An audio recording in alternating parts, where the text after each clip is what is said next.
Eto na nga, sumalang yung DPWH sa Committee on Appropriations ng House kanina. So, alam naman natin na parang ang sinasabi ni Pangulong Bongbong Marcos um, to the point na i-freeze muna yung ilang mga proyekto sa flood control projects. Alam natin din na ipinabalik yung budget proposal sa DPWH para aralin ulit. So, marami nga talaga silang nakita na mga duplicated na mga projects. Nandyan yung phase 1, phase 2, phase 3, phase 4 hanggang phase 10 pa. Kaya doon nagkakaroon ng korupsyon na hindi naman daw kailangan na hati-hatiin pa. So, okay naman yon. Marami silang nakitang mga anomalya.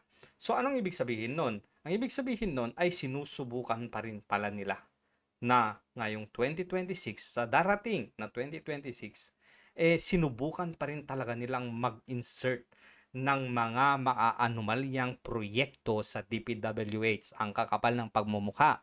Ngayon, dahil sa tila ang lumalabas ngayon ay hindi naman lahat ipapatigil yung flood control projects. Pero ang lumalabas ngayon ay maraming mga flood control projects ang teka muna, halt muna tayo diyan. Tigil muna, mag-imbestiga muna.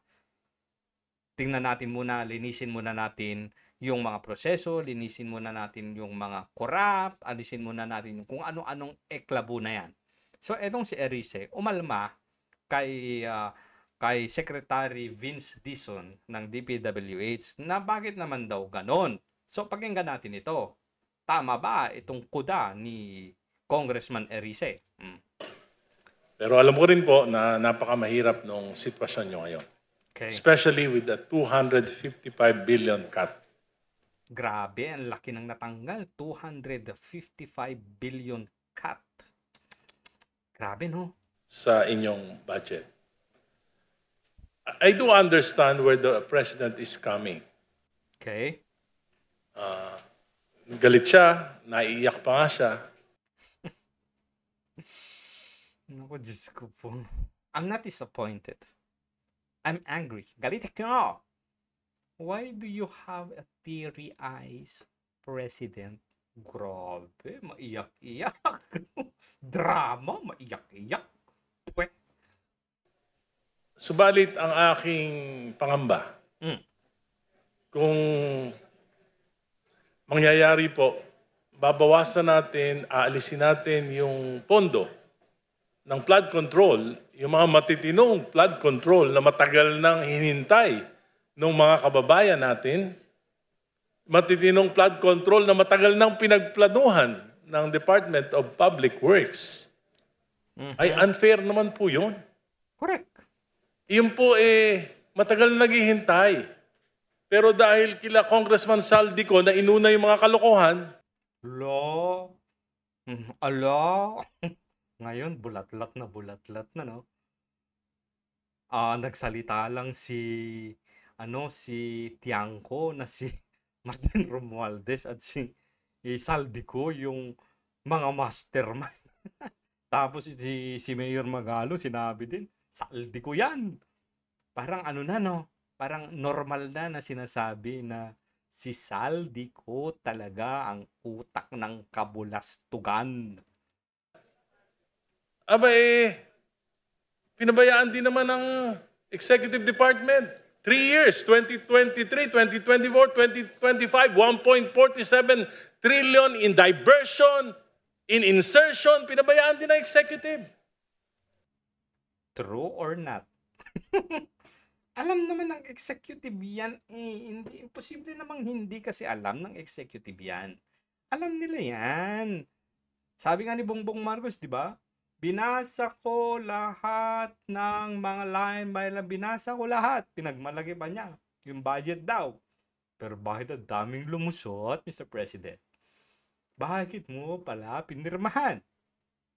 Alam mo So tama nga si Vice President Sara Duterte. Sabi niya, bakit kailangan mo pa ng mga investigative body na yan?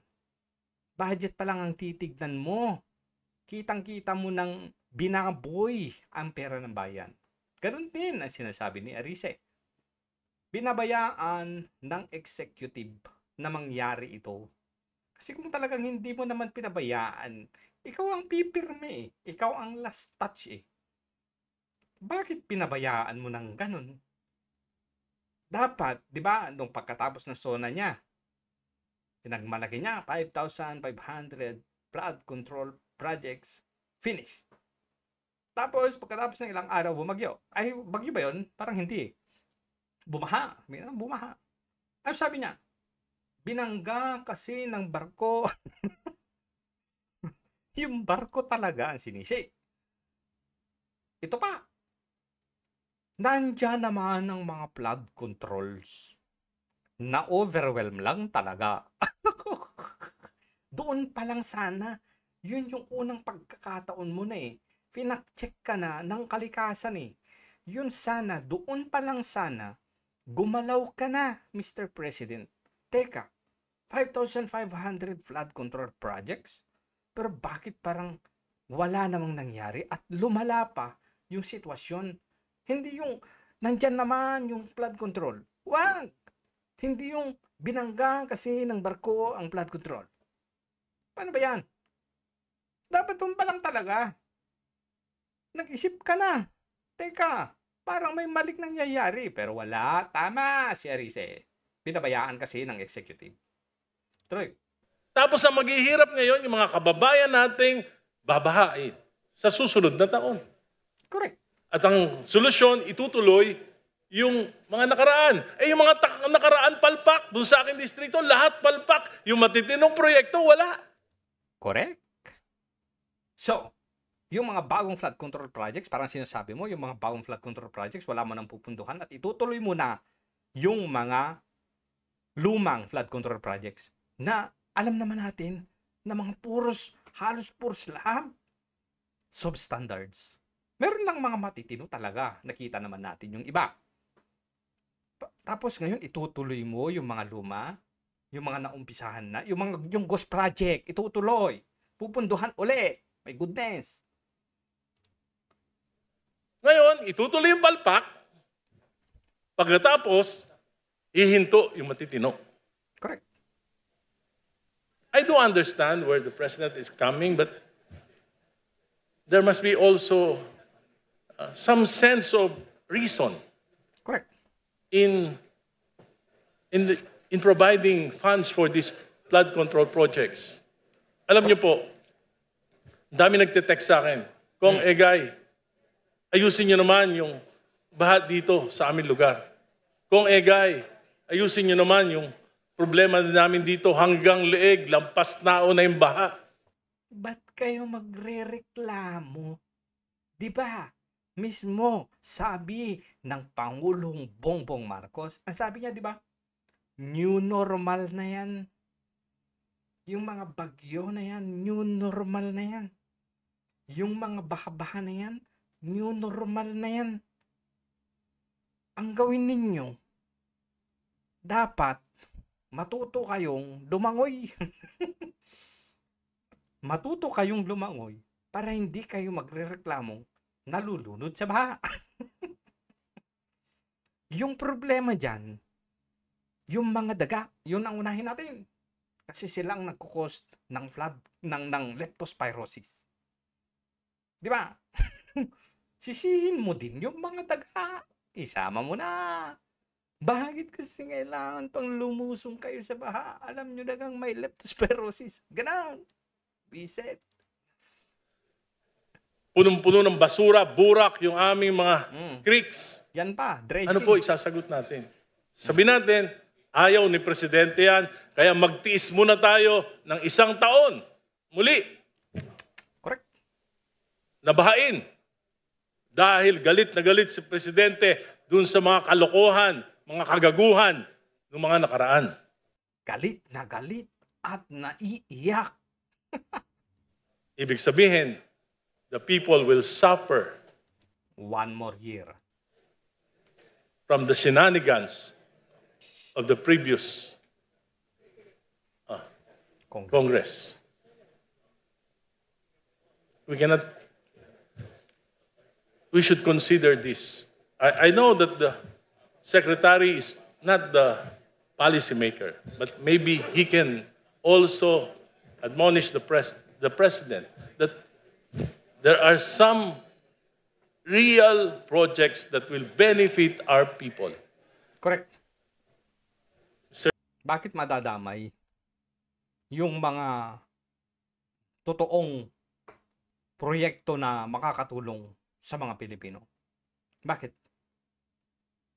Okay na yan. Imbestigahan nyo na yan.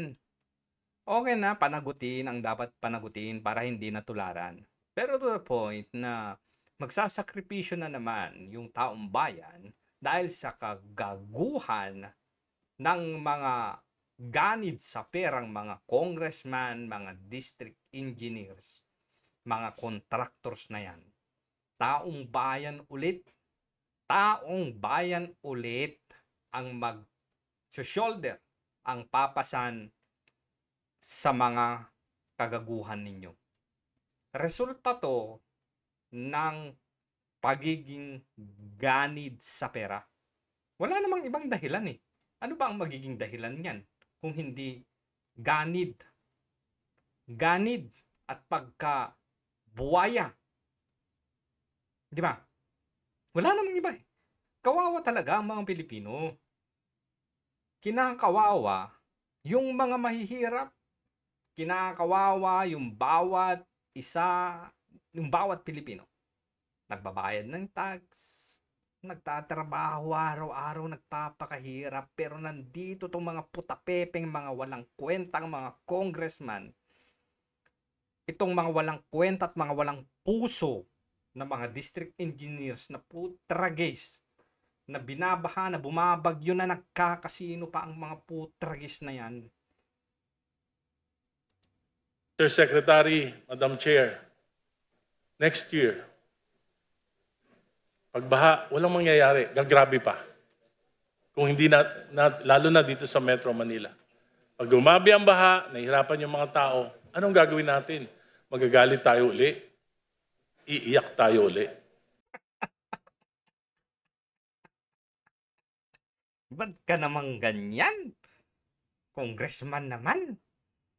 Masyado ka mapanakit. Masamang tao ka din eh. Masamang tao ka din.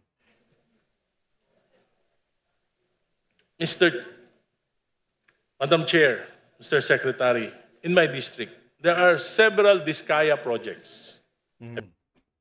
Paano pala yung mga yun? Di ba may mga hindi ba natatapos? Paano yung mga yun? Titigil.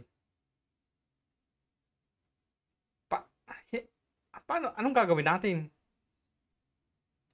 I found out, nag-research po ako, sponsor nung nakaraang kinatawan ng aking distrito. Patay tayo dyan. Sino ba pinalitan nito? City of? Takasan ba si Erice? Hindi ko alam ah. Takasan ba si Erice? 5%, 25%, 45% completed. Iniwanan na po lahat ng mga subcontractors. Nakatiwangwang, mahihirapan po yung aking mga kababayan. Ano po ang gagawin natin dito? Iniwanan na. At ituloy na yan. Tapos gawing tama. Alam naman natin na palpak yung mga yan. Anong gagawin natin dyan? Kumbaga yung mga 20% finish, okay na yan eh. Lamunin na natin yung 20%. Nawala na yun. Basta panagutin na lang yung mga gumawa ng katarantaduhan. Pero ituloy sana yung mga yun, pero gawin ng tama. Ang sinasabi dito ni Representative Edgar, Representative Egay, paano yung mga yun? So, ibig sabihin, parang ang sinasabi niya, kailangan talaga sa lugar.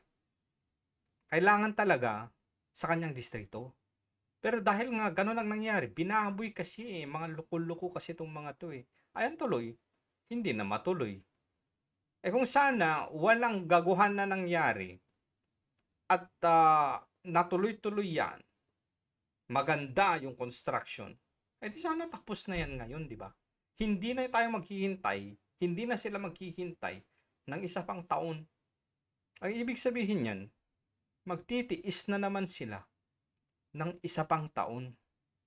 Kunwari, may freeze ngayon, walang 2026. Ilang buwan na ba mag-2026? Tapos, syempre, magbabudget yan para sa 2027. So doon pa lang magkaka-budget yung mga flood control projects na yan. Hindi lang pala isang taon. Mahigit isang taon na magtitiis.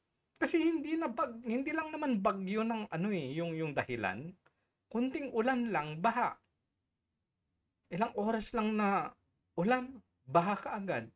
Hindi naman na yung bagyo yung problema natin. Okay na sana kung yung bagyo na lang eh. Kasi magkailan lang naman ang average ng bagyo sa Pilipinas? 25, 23? Tiisin na natin sana yun. Pero ang problema kasi, kapag umulan ng kahit konti, baha ka agad eh. Alam naman natin, sa Pilipinas, alam naman natin, dalawa lang ang season natin, wet and dry. Sabihin natin 6 months wet, 6 months dry. So, 6 months, magtitiis. Sa another 6 months na naman, magtitiis na naman. Babangon na naman. Babahain na naman yung mga gamit sa bahay. Papalitan na naman. Bibili na naman ng bago. Ano mangyayari? Hindi na makabangon-bangon ang ating mga kababayan pag ganyan. Nakakalungkot lang, no, mga kababayan, na harap-harapan na nga eh. Harap-harapang pambababoy talaga yung ginawa dito sa flood control projects. At marami pang mabubuksan dyan na hindi lang mga flood control projects. Sigurado yan. Kasi hindi lang naman flood control ang ng DPWH eh. Yung mga kalsada na yan, yung mga maayos pa naman yung mga kalsada eh, talagang nandyan na yung mga backhoe. Lalong-lalo na kapag palapit na yung election. Sige, back dito, back doon, na maayos na kalsada. Samantalang napakarami pang hindi sementadong mga kalsada. Bakit ganun? Paulit-ulit na lang, bata pa ako, nakikita ko na yan eh. Talagang kahit na reklamo na natin yan eh. Harap-harapan na nakikita, aware na tayo sa mga ganyan eh. Pero bakit ganun? Hanggang ngayon, tumanda na ako. Babyface pa nga rin lang pala. Tumanda na ako, pero babyface pa rin. Buhok ko lang, humaba. Minsan, mahaba yung baba ko, ganun din. Wag naman na sana na magpatuloy yung ganito. Tama na. At sana itong nangyayari ngayon ay wake up call na. Wake up call na sana ito. Para ayusin naman na natin. Grabe naman yan. Sobrang greedy sa pera. Grabe.